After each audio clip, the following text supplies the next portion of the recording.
അങ്ങനെ ഞങ്ങള് നമ്മുടെ മമ്മൂക്കാന്റെ എന്തുകളിയാ പടത്തിന്റെ പേര് ടെർബോ കാണാൻ വേണ്ടി ഞങ്ങള് റാഷിദ് മാളിലേക്ക് പോയിക്കൊണ്ടിരിക്കുകയാണ്. ഞാനും നമ്മുടെ സുഹൃത്തും.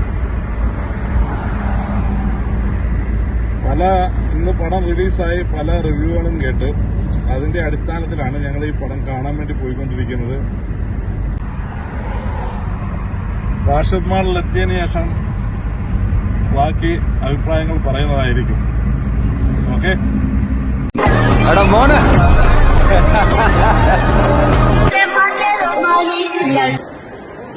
മോനെ, രാവിലെ മുതൽ കേൾക്കുകയാണ് നമ്മുടെ മമ്മൂക്കാന്റെ ടെർബോ എന്ന് പറയുന്ന സൂപ്പർ മൂവിയുടെ റിവ്യൂ.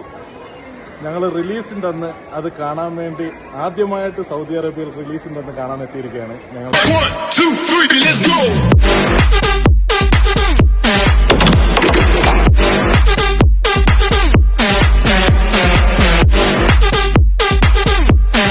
പിന്നെ പടം പൊളിയാണ്, മാസാണ് എന്നൊക്കെ എല്ലാരും പറഞ്ഞു. പക്ഷെ അതുക്കും മേലെ ഒരു 73 കാലം ഇടിവെട്ട് അതാണ്